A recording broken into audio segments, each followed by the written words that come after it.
ব্রাহ্মণের একটি বৃত্তি হলো ভিক্ষা বৃত্তি। ব্রাহ্মণ যদি অন্য কোনো কর্ম নাও করতে পারে তো ভিক্ষা করেও নিজের বৃত্তি চালাতে পারে। কিন্তু তার মধ্যে নিয়ম কি, 5 গৃহে, কত ঘরে? 5 ঘরে, তাতে যেন জীবিকা উপার্জন হয়, পয়সা কামাবার জন্য ভিক্ষা নয়। প্রেম সে বলো। আজকাল তো ভিক্ষা কিসের জন্য হয়? পয়সা কামাবার জন্য, ব্যাংক ব্যালেন্স করার জন্য ভিক্ষা হয়। ভালো করে ভিক্ষা করলাম, কি বাজারে বিক্রি করে দিলাম, ফার্স্ট ক্লাস 2-4-5 হাজার টাকা হলো, অ্যাকাউন্টে ঢুকিয়ে দিলাম। ভিক্ষা ইনকামের জন্য নয়, ভিক্ষা হলো জীবিকা উপার্জনের জন্য। কেউ অসমর্থ, কোনো কাজ করতে পারছে না, কর্ম করতে পারছে না, তেমন কোনো সামর্থ্য নেই, ভিক্ষা করলেন, উদর পোষণ হয়ে গেল। ভিক্ষা করে যদি কেউ সঞ্চয় করে, মনে রাখবে শত জন্ম পর্যন্ত সে আবার দরিদ্র হয়েই জন্ম নেয়। প্রেম সে বলো। আমাদের এখানে এক ভিখারি ছিল, কিছু বছর আগে মারা গেছে, গোপীনাথ মন্দির থেকে একটু আগেই থাকতো। ও যখন মারা গেছে, তার খবরেও দেখাচ্ছিল, ও ভিক্ষা করতো, আর ও বিছানার নিচের থেকে প্রায় 1-1.5 লাখ টাকা পাওয়া গেছিল। এই পাশে এখানে বিচার করে দেখো, 1-1.5 লাখ টাকা জমা করে, না জানি আরো বেশি ছিল, বোধহয় কিছু ছিল। জীবনভর ভিক্ষা করে করে টাকা বিছানার নিচে ঢুকিয়ে ঢুকিয়ে মরে গেল। ঠিক মতন না খেয়ে গেল, না ঠিক মতন কিছু সুখ করে গেল, আর টাকাগুলো মালিক কে হলো? মনে রাখবে, তার জন্য সঞ্চয় অতটুকুই করা উচিত যতটুকু তুমি উপভোগ করতে পারবে। যতটুকু তুমি উপভোগ করতে পারবে ততটুকুই সঞ্চয় করো, তার বেশি করেও লাভ নেই। তার জন্য ভিক্ষা 5 গৃহে বলা হয়েছে। সুদামাজি মহারাজ 5 গৃহে ভিক্ষা করে যা পায় তা দিয়েই জীবিকা নির্বাহ চলছে। তার স্ত্রী ভগবতী সুশীলা, তিনিও পরম পতিব্রতা। 2 জন স্বামী স্ত্রী নিত্য শুধু হরিনাম জপ করতে থাকে, সব সময় শুধু কৃষ্ণ নাম। শ্রীকৃষ্ণ গোবিন্দ হরে মুরারে, হে নাথ নারায়ণ বাসুদেব। ভগবতী সুশীলা একদিন সুদামাকে বলছেন, একটি কথা বলবো? ননো ব্রহ্মণ ভগবতঃ সখা সাক্ষাৎ শ্রীয়পতি। শুনেছি নাকি শ্রীপতি দ্বারকাধীশ আপনার বন্ধু, কখনো ইচ্ছা হয় না যে একবার তার সঙ্গে একটু দেখা করে আসে? সুদামা বললেন, দেবী ইচ্ছা তো হয়, আয়াম হি পরম লাভ উত্তম শ্লোক দর্শনম। কার ইচ্ছা না হবে যে তাকে দর্শন করি, তাকে দেখে আসি? কিন্তু তার সঙ্গে দেখা করতে গেলেও তো কিছু নিয়ে যেতে হবে। গুরু গৃহে গেলে খালি হাত যেতে নেই, দেবালয়ে দেব মন্দিরে ঠাকুর মন্দিরে গেলে খালি হাত যেতে নেই, বন্ধুর বাড়ি গেলেও খালি হাত যেতে নেই। তা আমার কাছে তো কোনো সামর্থ্য নেই, আমি কি নিয়ে যাব? ভগবতী সুশীলা বললেন, আমি যদি কিছু নিয়ে আসি তাহলে যাবে? নিশ্চয়ই যাবে। সঙ্গে সঙ্গে দৌড়ে পাশের 4 ঘর থেকে 4 মুঠ চাল চেয়ে নিয়ে আসলেন। ইয়াচত্বা চতুরো মুষ্টিন বিপ্রাণ পৃথক তণ্ডলান চাইলে খণ্ডেন তান বদ্ধা ভর্ত্রে প্রাদাদুপায়নম। নিয়ে এসেছেন, একটা পুটলির মধ্যে বেঁধে সুদামাকে দিলেন। সুদামাজি মহারাজ সেই তন্দুল নিয়ে দিব্য আনন্দে উন্মত্ত হয়ে কীর্তন করতে করতে যাচ্ছেন। আহা, আজকে গোবিন্দের সঙ্গে দেখা হবে, কি আনন্দ মনে। আর সুশীলা কত চতুর দেখুন, চাইলে 1 ঘর থেকেও 4 মুঠ চাল চেয়ে আনতে পারত, কিন্তু 4 ঘর থেকে এনেছে। তার কারণ কি? বলে দ্বারকাধীশ যখন এক পটলির মধ্যে 4 রকমের চাল দেখবে, বুঝে যাবে যে সুদামার কাছে নিজের অন্ন নেই, তাকে মেঘে খুঁজে খেতে হয়। কেন? ইনি তো মুখ ফুটে বলবেন আমি গরিব দরিদ্র। তার জন্য স্ত্রী যদি চায় না, নিজের বুদ্ধি দিয়ে ঘরকে স্বর্গ বানিয়ে দিতে পারে, আর স্ত্রী যদি চায় তাহলে নিজের বুদ্ধি দিয়ে ঘরকে নরক বানিয়ে দিতে পারে। সব স্ত্রী। শ্রী সুদামাজি মহারাজ গোবিন্দের সঙ্গে দেখা করতে চলছেন। আহা হা, মনের মধ্যে কি আনন্দ। চলে শ্যাম সুন্দর সে মিলনে সুদামা, চলে শ্যাম সুন্দর সে मिलने सुदामा, गाते चले मन में हरे कृष्ण रामा। चले श्याम सुंदर से मिलने सुदामा, गाते चले मन में हरे कृष्ण रामा। चले श्याम सुंदर से मिलने सुदामा, गाते चले मन में हरे कृष्ण रामा। चले श्याम सुंदर से मिलने सुदामा,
সুদামাজি মহারাজ কীর্তন করতে করতে চলছেন।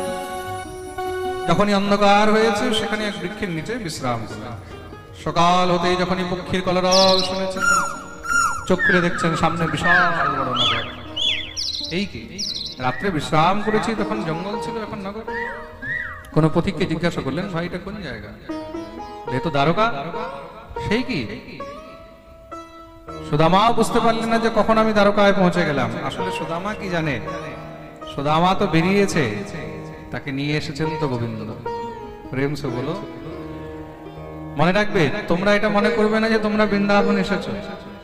তোমরা মনে সংকল্প করেছো, ভেবেছো, আর রাধারানী তোমাদেরকে তুলে নিয়ে এসেছে। রাধারানীর ইচ্ছা না হলে মনে রাখবে, লাখ লাখ টাকা খরচ করেও, ভেবে চিনতে 10 বার টিকিট করেও বৃন্দাবন আসা যায় না। রাধারানীর অহেতুকি কৃপা হয়েছে, তবেই কিন্তু তোমরা আজকে বৃন্দাবনে আসতে পেরেছো। এই যে বৃন্দাবনে ভাগবত সপ্তাহ হচ্ছে, পাঠ হচ্ছে, এই বৃন্দাবনে পাঠের জন্য কতবার কত লোক অ্যাডভান্স জমা করে দিয়েছে, সবকিছু ঠিক হয়ে গেছে। কখনো তাদের ঘরে কোনো সমস্যা হয়ে গেছে, হয়নি পারে। কখনো আমার কোনো সমস্যা হয়ে গেছে, হয়নি পারে। মনে রাখবে, আজ যদি আমরা বৃন্দাবনে বসে আছি, শ্যামসুন্দরের চরণে বসে আছি, এখানে ভাগবত শ্রবণ করছি, এত একদম নির্বিঘ্ন রূপে আনন্দে, তার মানে এটার মধ্যে রাধারানীর অহেতুকি কৃপা আছে। শ্যামসুন্দরের অহেতুকি কৃপা আছে। তার কৃপা ছাড়া বৃন্দাবনে কেউ আসতে পারবে, কেউ ঢুকতে পারবে মালিকের ইচ্ছা ছাড়া, মালিকের আদেশ ছাড়া কেউ এখানে আসতে পারবে? এটা সম্ভব?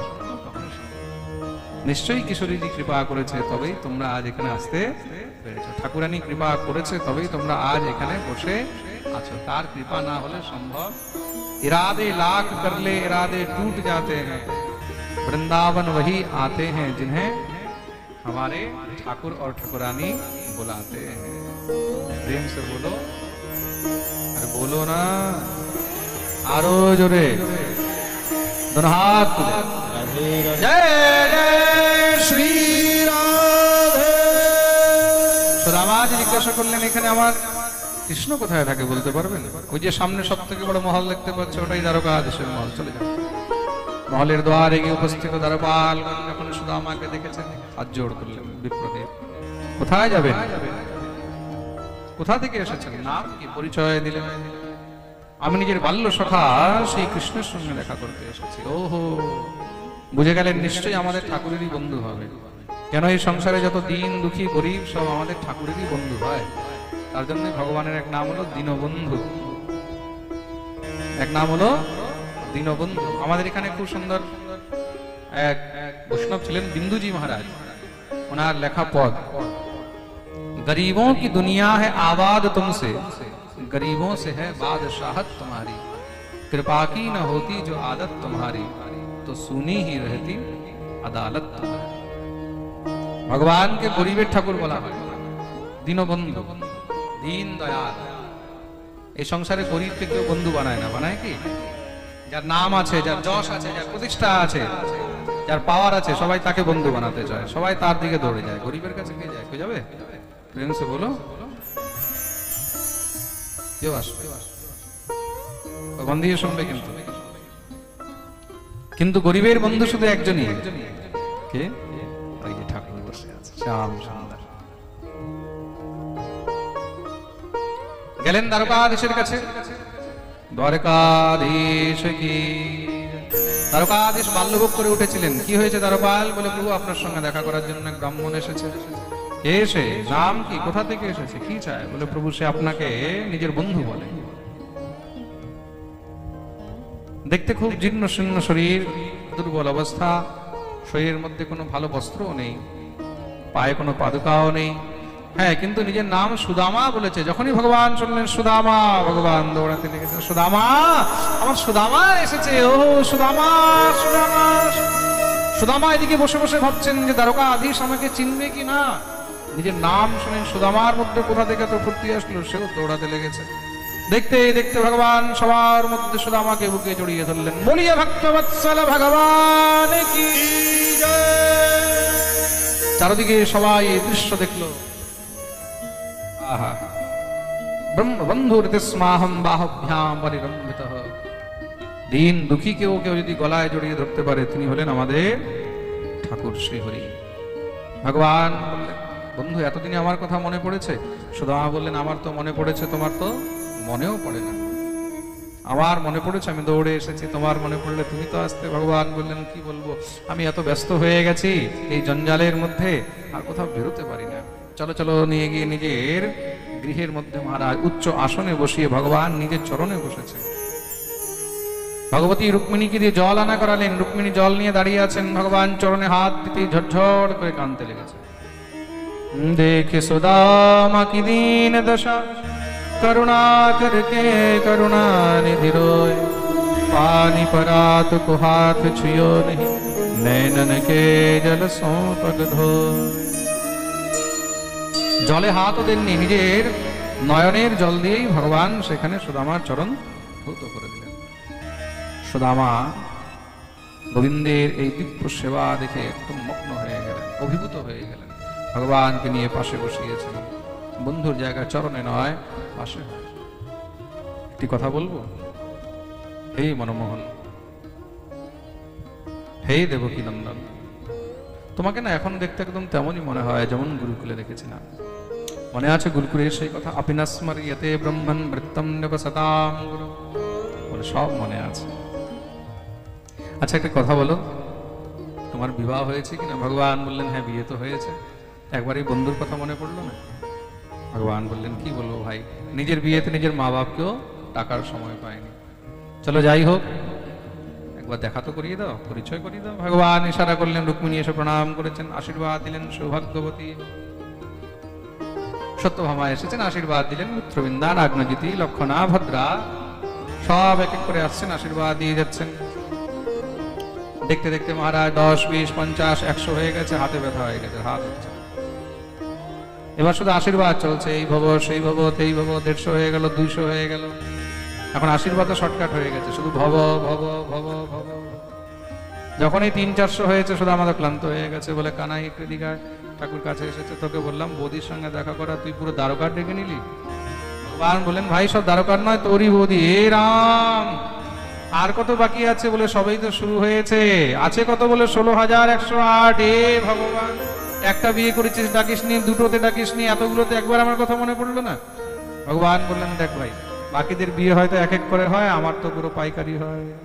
ফ্রেন্ডস বলো একসঙ্গে। সুদামা বললেন, দেখ ভাই, এক এক করে সবাইকে আশীর্বাদ দেওয়ার সামর্থ্য আমার মধ্যে নেই, সবার জায়গায় তুই প্রণাম করে নে, আমি তোকে আশীর্বাদ দিয়ে দিচ্ছি। ভগবান প্রণাম করলেন, সুদামা আশীর্বাদ দিচ্ছে। সদা সুখী ভব, আমার ঠাকুর সুখী মানে সবাই সুখী। প্রেম সে বলো, ভগবান সুখী মানে সবাই সুখী। ভগবান বলে, আচ্ছা বন্ধু, তোমার বিবাহ হয়েছে কিনা? বলে, বিবাহ তো আমারও হয়েছে। তাহলে তুমিও তো আমাকে ডাকোনি। সুদামা বলছে, কি বলবো, আমার ইচ্ছা ছিল না, মা বাবা জোর করে দিয়ে দিয়েছে। চলো যাই হোক, নিশ্চয়ই আমাদের বৌদিও তোমার মতন সুশীল হবে। বলে, হ্যাঁ, তার নামও সুশীলা। তাহলে বলো বৌদি কি পাঠিয়েছে? কিম উপায়নমানিতম ব্রহ্মণ মে ভবতা গৃহা, অন্যপ্যুপারতম ভক্তৈ প্রেমনা ভূর্যৈব মে ভবে। কি এনেছো তুমি আমার জন্য? সুদামা সংকোচ করছে, কি করে বের করবো, কি করে দেবো, কি করে দেবো? ভগবান দেখলেন, সংকোচ করলে তো হবে না, জীবনভর দরিদ্র থেকে যাবে। কাওর ভাগের জিনিস কখনো তাকে যদি না দেয়, কাওর ভাগের জিনিস ভুলেও গ্রহণ করতে নেই। তুমি যদি মনে করো কাওর ভাগের জিনিস আমি নিয়ে আমি সুখী থাকবো, কখনো নয়, তুমি জীবনভর দুঃখী থাকবে। পরের বস্তু নিয়ে আজ পর্যন্ত না কেউ সুখী থেকেছে, না কেউ সুখী থাকতে পারবে। পরের ঘর ভেঙে তুমি যদি ভাবো যে নিজের ঘর তৈরি করবো, পরের সংসার ভেবে যদি ভাবো যে আমি আমার সংসার গড়িয়ে তুলবো, কখনোই সম্ভব নয়। তুমি জীবনভর দুঃখী থাকবে, দরিদ্র থাকবে, কষ্ট ভোগ করেই যেতে হবে। তার জন্য কোনো সময় পরের অধিকার, কোনো সময় পরের বস্তু, পরের দ্রব্য, এগুলো হরণ করিতে নেই। কারোর ভাগের জিনিস কখনো মারতে নেই। ভগবান দেখলেন, আমার ভাগের জিনিস যদি না দিয়ে যায়, তাহলে তো জীবনভর দরিদ্র থেকে যাবে। ভগবান বললেন, যখন থেকে এসেছো বগল চিপে বসে আছো, কিছু হলো নাকি? দেখি দেখি। সুদামা সংকোচ করছেন, ভগবান হাতটা ধরে টান দিতেই মহারাজ যখনই পটলি ঝট করে পড়েছে, ভগবান খপ করে তুলে নিলেন। তুলে ভগবান যখনই পটলি খুলেছেন, আহা হা, সেই তন্দুল দেখে একদম মন দ্রবিত হয়ে গেল। এক মুঠ খেয়েছেন, এক মুঠেই ভগবান সুদামাকে তৃণলোকের ঐশ্বর্য দিয়ে দিলেন। দ্বিতীয় মুঠ যখনই খেতে গেছেন, ভগবতী রুক্মিণী গিয়ে হাত ধরলেন, এই কি করছো?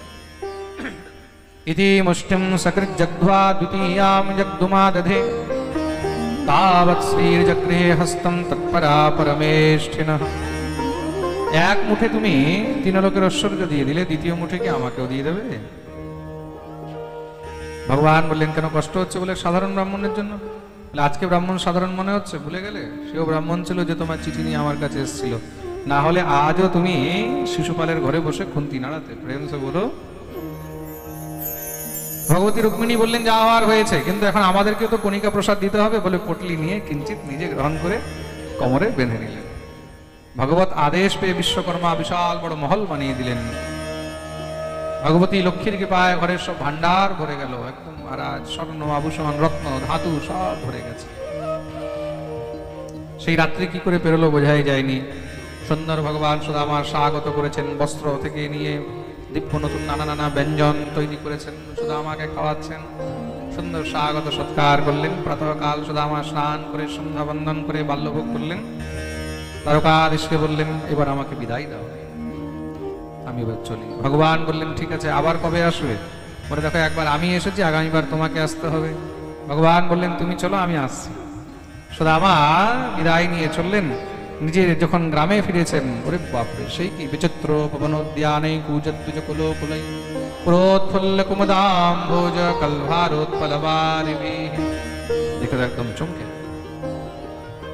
এখানে তো আমার ছোট ঝোপড়ি ছিল, ছোট পর্ণকুটি ছিল, এই বিশাল বড় মহল কোথা থেকে আসলো? এখানে আমার সেই ছোট ছোট তুলসী গাছ ছিল, তো বড় বড় চন্দনের বৃক্ষ কোথা থেকে আসলো? সুদামা ভয় পেয়ে গেল।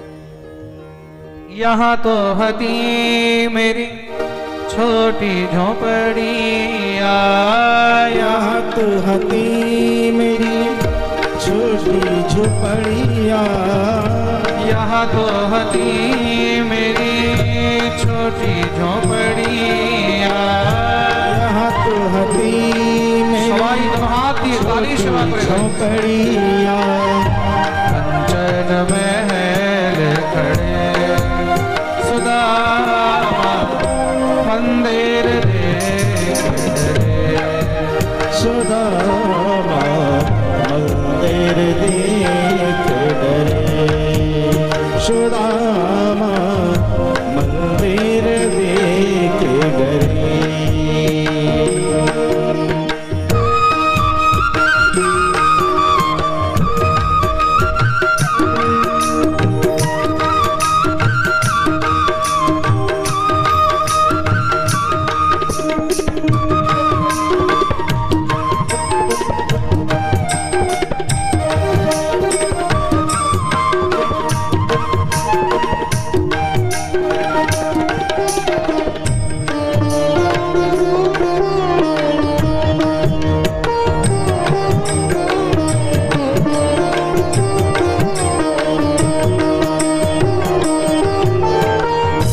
यहाँ तो हतो मेरो तुलसी को बिरवा, यहाँ तो हतो मेरो तुलसी को मेरे यहाँ तो हतो मेरो तुलसी को बिरवा, यहाँ तो हतो मेरो तुलसी को मेरे चंदन वृक्ष खड़े सुदामा मंदिर देख डरे, सुदामा मंदिर देख डरे,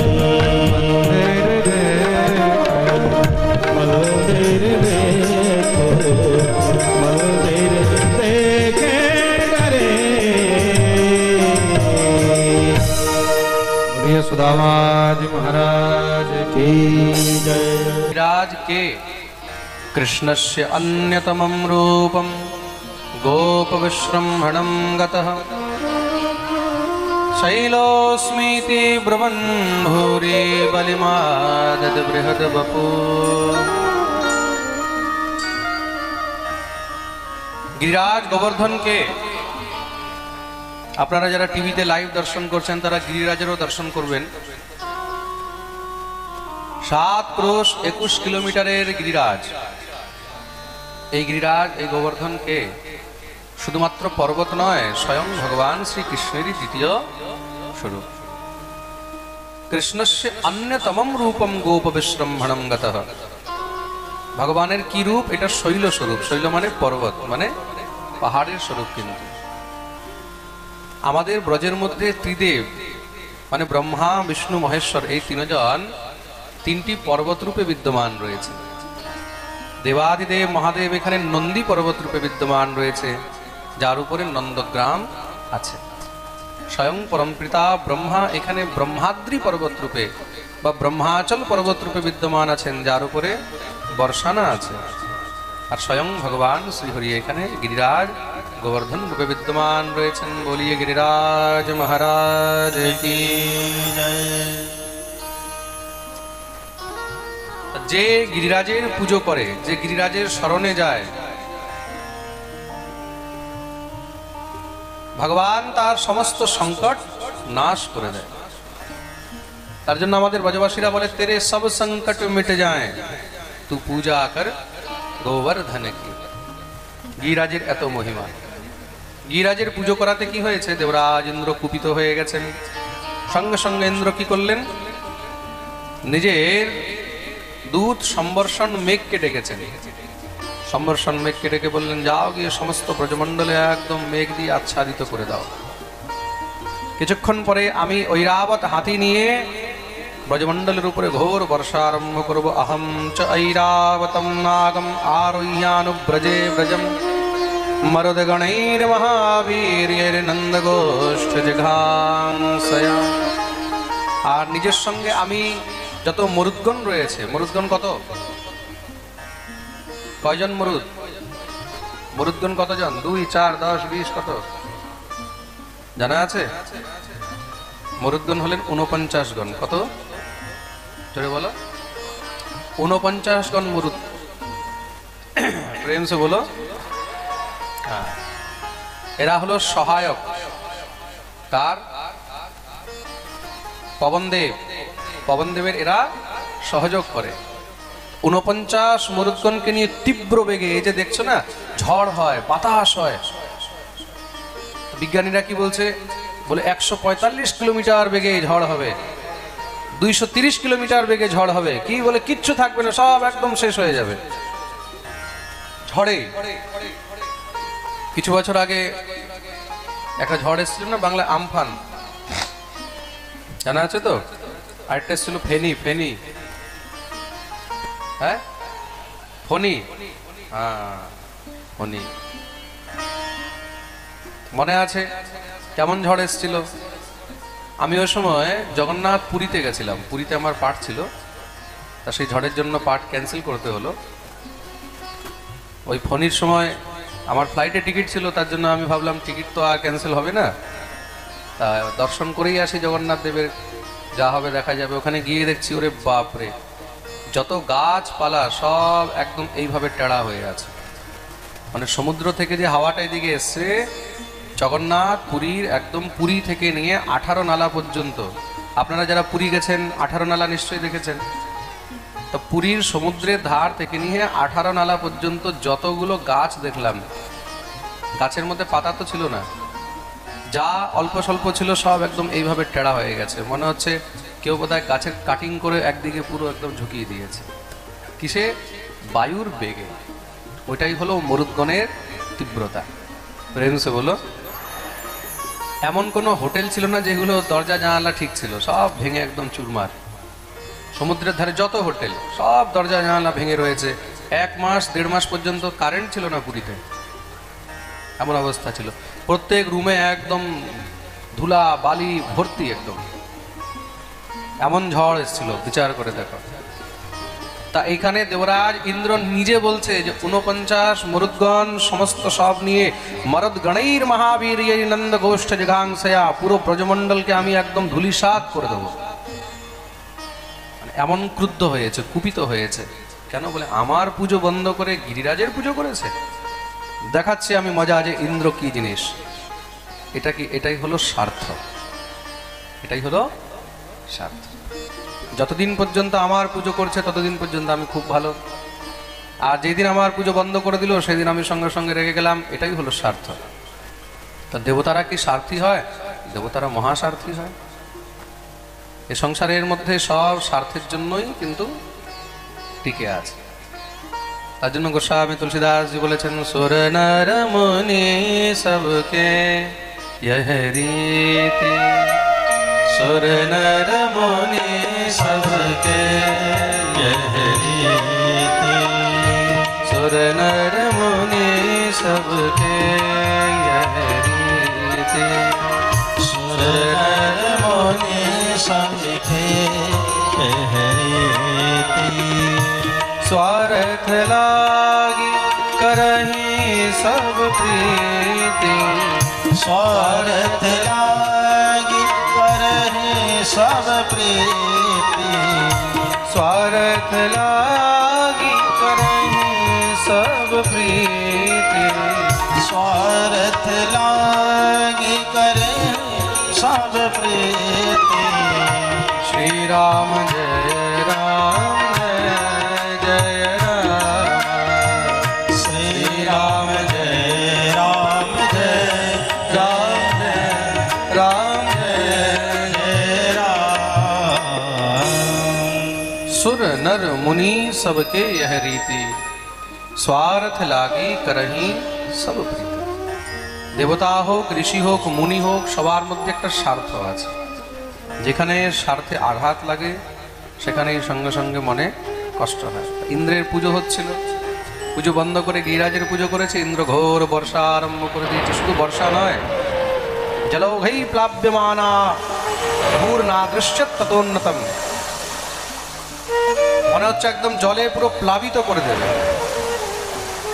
সমস্ত ব্রজমণ্ডলকে মনে হচ্ছে জলে ডুবিয়ে দেবে। এমন ঝড় চলছে, এমন তুফান চলছে। শুধু তাই নয়, শিলা বর্ষণে পাতেন হন্যমানম চেতনম, মাঝে মাঝে শিলা বৃষ্টিও হচ্ছে। সব ব্রজবাসীরা ভয়ে দৌড়ে গেলেন গোবিন্দের কাছে। কৃষ্ণ কৃষ্ণ মহাভাগত্তন্নাথং গোকুলম প্রভু, ত্রাতুমর্হসি দেবান কুপিতাদ ভক্তবৎসল। হে গোবিন্দ, রক্ষা করো, রক্ষা করো, রক্ষা। তোমার কথা শুনে আমরা ইন্দ্রের পুজো বন্ধ করে দিয়ে গিরিরাজ গোবর্ধনের পুজো করলাম। তাই মনে হয় দেবরাজ ইন্দ্র কুপিত হয়ে গেছে। দেখো কি অবস্থা করলো ব্রজমণ্ডলে। ভগবান বললেন, চিন্তা করো না, যার আমরা পুজো করেছি, যার উপরে বিশ্বাস করেছি, যার উপরে আমরা শরণাগতি নিয়েছি, আমাদের রক্ষাও সেই করবে। দৌড়ে গেলেন গিরিরাজ তটে, গিয়ে দেখতেই দেখতে গিরিরাজকে একদম খেলনার মতন ভগবান উঠিয়ে নিয়েছেন। ইত্যুক্তে কেন হস্তেন কৃত্বা গোবর্ধনাচলম, দধার লীলয়া কৃষ্ণশ্ছত্রাকমিব বালকঃ। ভগবান গিরিরাজকে ধারণ করেছেন কিভাবে? বাঁ হাতের কনিষ্ঠ আঙুলের উপরে। সব ব্রজবাসীদেরকে বললেন, চলে আসো। এক এক করে সমস্ত সব ব্রজবাসীরা গিরিরাজ তটে এসে উপস্থিত। ভগবান গিরিকে ধারণ করলেন, বলে নাম হলো গিরিধারী। बोलिए गिरिधारी लाल की जय। आएगा बता दे रहा हूं मैं। नाम হলো গিরিধারী। ভগবান গিরিকে ধারণ করেছেন। সমস্ত সব ব্রজবাসীরা মিলে দিব্য ভগবানের গুণগান করছেন। ও गिरिराज धरण प्रभु तुम्हारी शरण, गिरिराज धरण प्रभु तुम्हारी शरण, गिरिराज धरण प्रभु तुम्हारी शरण, गिरिराज धरण प्रभु तुम्हारी शरण, प्रभु तुम्हारी शरण, हरि तुम्हारी शरण, प्रभु तुम्हारी शरण, हरि तुम्हारी शरण, प्रभु तुम्हारी शरण, हरि तुम्हारी शरण, हरि तुम्हारी शरण, हरि तुम्हारी शरण, गिरिराज धरण प्रभु तुम्हारी शरण, गिरिराज धरण प्रभु तुम्हारी शरण,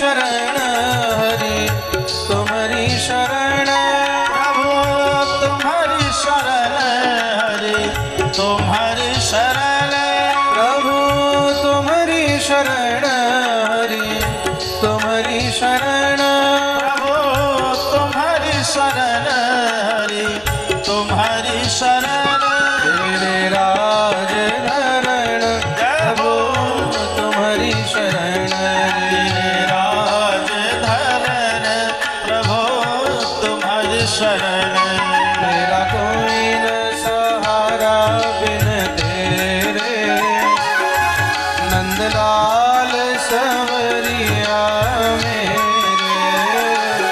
मेरा कोई ना सहारा बिन तेरे नंदलाल सारिया मेरे नंदलाल सवरिया मेरे ओ नंदलाल सारिया मेरे गोपाल सवरिया मेरे गोपाल सावरिया मेरे काटो जन्म मरण के तेरे नंदलाल सवरिया मेरे काटो जन्म मरण के फेरे नंदलाल सावरिया मेरे तेरे राज धरण प्रभु तुम्हारी शरण राज धरण प्रभु तुम्हारी शरण तेरे राज धरण प्रभु तुम्हारी शरण राज धरण आवाज भी लगाई प्रभु तुम्हारी शरण तेरे राज धरण प्रभु तुम्हारी शरण राज धरण प्रभु तुम्हारी शरण तेरे राज धरण प्रभु तुम्हारी शरण राज धरण प्रभु तुम्हारी शरण प्रभु तुम्हारी शरण प्रभु तुम्हारी शरण प्रभु तुम्हारी शरण प्रभु तुम्हारी शरण प्रभु तुम्हारी शरण प्रभु तुम्हारी शरण प्रभु तुम्हारी शरण प्रभु तुम्हारी शरण बोलिए गिरिराज महाराज की একদম ড্রাই, বুঝেছো? একদম ড্রাই, কোনো এফেক্টই নেই। बोलिए वृंदावन बिहारी लाल की ভগবান গিরিরাজকে ধারণ করে রেখেছেন। দেখতে দেখতে মহারাজ দিনের উপরে দিন পেরিয়ে যাচ্ছে। 7 দিন 7 রাত্রি পর্যন্ত ভগবান গিরিরাজকে ধারণ করে রেখেছেন। দেবরাজ ইন্দ্র বর্ষা করতে করতে স্বয়ং অচেতন হয়ে গেলেন, বেহোশ হয়ে গেছে, শক্তিহীন হয়ে গেছে। বর্ষা বন্ধ হলো। ঠিক আছে, আমার ছেলে कहाँ से बंद करा पड़ता है?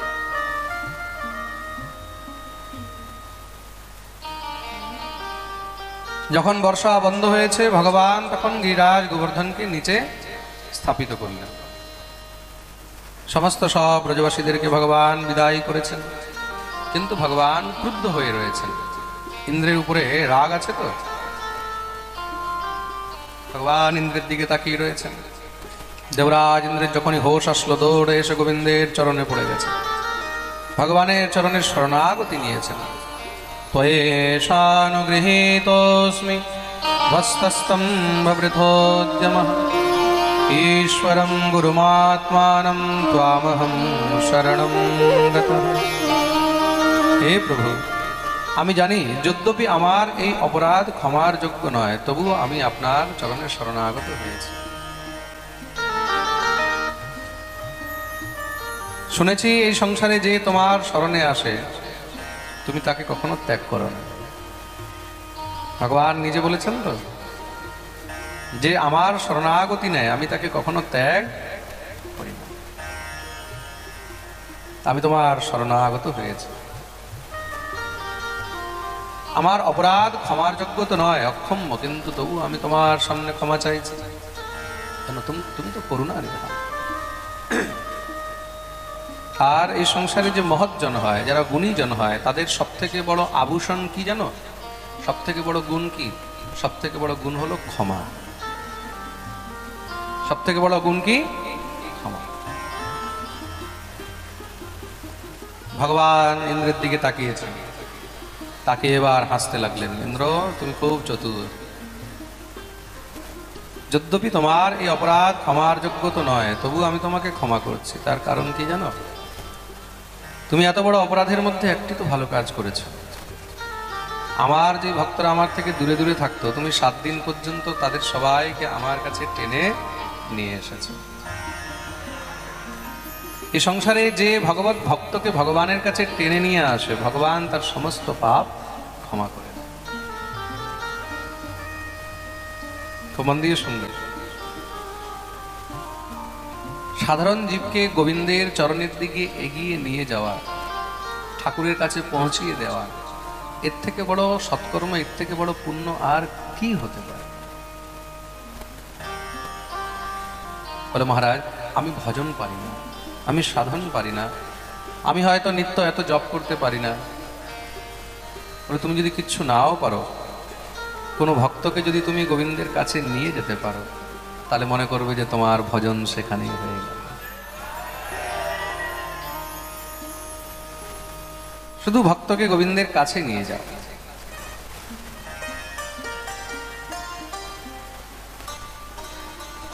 খুব মন দিয়ে শুনবে কিন্তু। তার জন্য এই সংসারে ভগবান বলছে ভক্তৈর ভক্ত জনপ্রিয়, যে আমার ভক্তকে আমার কাছে নিয়ে আসে, যে আমার ভক্তেরও ভক্ত, আমি তাকে অনেক ভালোবাসি। তার জন্য বৃত্তাসুর বলছেন, অহম হরে তব পাদৈ কমূল দাসানুদাসো ভবিতাস্মি ভূয়ঃ।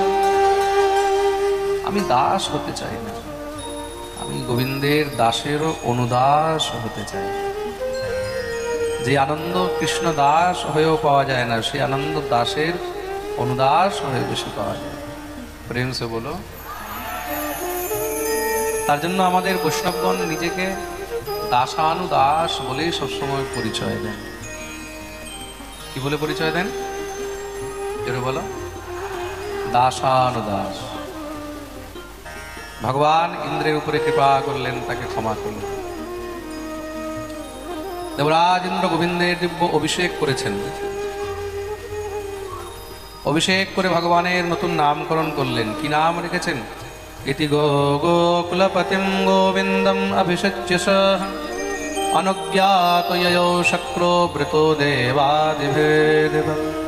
যিনি গো আর গো বৃন্দদের রক্ষা করেছেন, তার নাম রাখলেন গোবিন্দ। বলিয়ে গোবিন্দ ভগবান কি জয়। ভগবানের আরেকটি নাম হলো, কি নাম হলো? এই প্রকার ভগবান গিরিরাজ গোবর্ধন ধারণ লীলা করলেন। শ্রী সুখদেব প্রভু গোবর্ধন ধারণ লীলা বর্ণন শ্রবণ করিয়েছেন।